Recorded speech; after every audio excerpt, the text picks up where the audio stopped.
Greetings, Substance Wobber. I'm Parax 11 review of the good, the bad, and the underrated. Finally, another map episode, one that introduces Las Pegasus to boot. After being mentioned many a time, just briefly, we finally get to see its glory. The cheap motels, bright casinos to con you out of your money, the hookers, okay, maybe not all that. Plus the fact that it focuses on Fluttershy and Applejack is interesting, seeing as how the only other episode where they extensively interacted was bats, and they were pretty hostile toward one another. So more expansion of their friendship would definitely be welcome. Will this episode start and carry on a roll, or leave a sour taste? Let's find out as we take a look at Viva Las Pegasus. Viva Las Pegasus. Oh come on, I had to do it at least once. This episode starts off pretty quickly with Applejack and Fluttershy being summoned by the map. I kind of want to see a conflict involving one of the ponies being called away from something important by the map, like Rainbow from a Wonderbolts thing, or Twilight from a Princess Summit, but oh well, one can dream. Right off the bat, the two aren't pleased about going to a bustling city, and I can relate, considering busy streets, lots of people, loud noises, and bright lights definitely aren't my cup of tea. Now Jasmine, that's my cup of tea, along with a good comic. Probably not as bad as we think. It can't just be a loud, obnoxious party all the time, right? You're not gonna touch wood, are you? Nope. Nope. It isn't as bad as we thought. You're right. It's worse. I admit, I've never visited Las Vegas, but from what I've seen of Las Pegasus, it seems to capture it pretty well. The large crowds, many attractions, and glittering hotels seem very similar, definitely capturing the feeling of its real-world equivalent more than Manhattan did. The two ponies then meet Gladmane, or Elvis Pony, Thank you very much. a self-titled friendship connoisseur. Figuring they can find their friendship problem, they go on a tour showing that he seems nice to his employees. Let's run through the whole routine. Now don't make a fuss for old me. Wait a minute. Large white hair, a plump physique, calling himself Will Old Me. And you too could see if you was little old me. Gideon! This could only be the work of Bill Cipher leading his henchmen into other dimensions to create weird big end for the Illuminati to make Donald Trump president, and Celestia Fluttershy during this first Stephen Q's in the ferrets. Oh. As more cheekbone ponies come forth, seems to be a trend this season.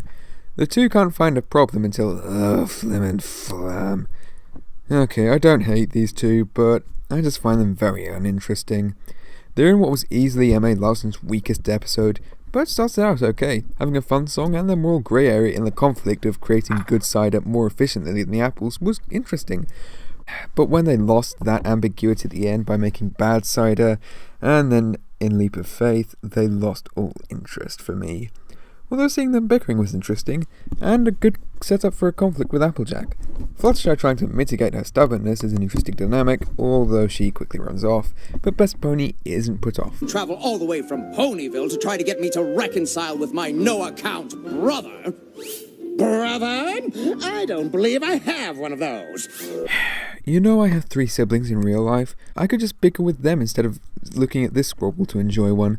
When AJ goes to the casino, or game corner, she finds the 2 show ponies from earlier arguing. You don't pull a rabbit out of a hat on a trapeze. That's the point! Ta-da! It's called blending genres, and it's awesome! Shut up and take my money. It's supposed to be a pink prairie dog pyramid. It's alliterative. You said a tower. Whoa, they're stallions? But those designs look so feminine. Not that I'm judging, of course. Well, okay, I am judging the episode, but I'm not judging you two. The two find that they have 3 friendship problems on their hands, and also the fact that all 3 arguing is keeping them there and benefiting Gideon, Gladmane. While AJ finds no problem with Gladmane while talking to the show ponies, Fluttershy finds some more reliable sources in some animals. The pink prairie dog family say Gladmane keeps changing their act to make each trainer think the other is doing it. So all his talk about friendship is just a load of applesauce. What's your problem with applesauce? You of all ponies should know that it's delicious, especially with pork and, you lot are herbivores.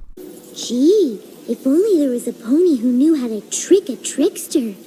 Oh, my Celestia, you are the cutest master manipulator ever. Gladmane let me know that ex-brother of mine thinks I'm just a mouthpiece without a single good idea. Gladmane assured me this former fraternal foal here thinks I couldn't sell heat lamps to yaks.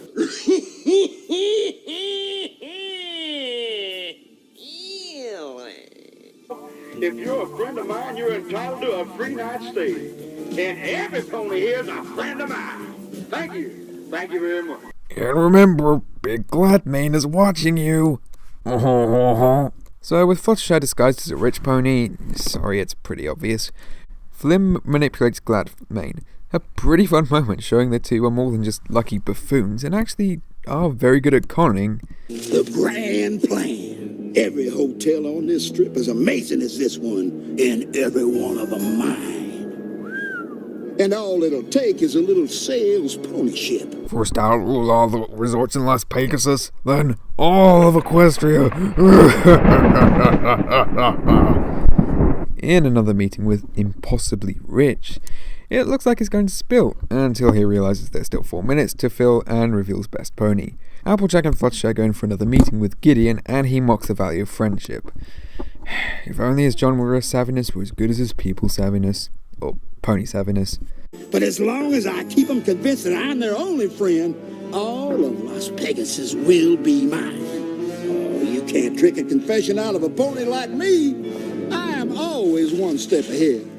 Well, you better check your hooves, because you just stepped in a confession. Oh, no. Oops. I honestly wouldn't care if the pony ratting me out looked like that while doing it. Run! This is Gladmane, yo! Come on, you can't do this! Gladmane has left the building. Oi! Pop culture referencing is my job, AJ! The two then realise their experience with Flim and Flam and kindness/animal skills were perfect for the job, but Flim and Flam have taken over the hotel. Obvious ending we should have seen coming! So that was Viva Las Pegasus. A great episode. Seeing Applejack and Fluttershy interacting without butting heads, oh well, Applejack trying to butt heads but Fluttershy trying to pull it off, was nice. A very good cop, bad cop routine that was quite fun, with both helping the story, AJ having to put aside her grudge, and Flutter's having to try and talk to some seemingly irredeemable beings. Sound familiar? Another big pro to this episode was the fact that it played with my expectations.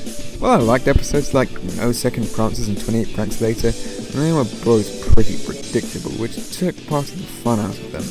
This episode actually made me second guess a lot. You don't have to be too smart to see something wasn't quite right about Gladmane, and his hotel was too perfect, but Flim and Flam's addition made me suspect them. Plus, them actually working with the two main ponies but not being redeemed at the end was very good. Could have sworn they were going to be redeemed, but no.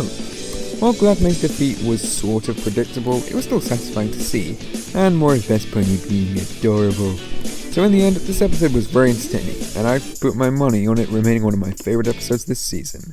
I'm Parix11, thank you for watching.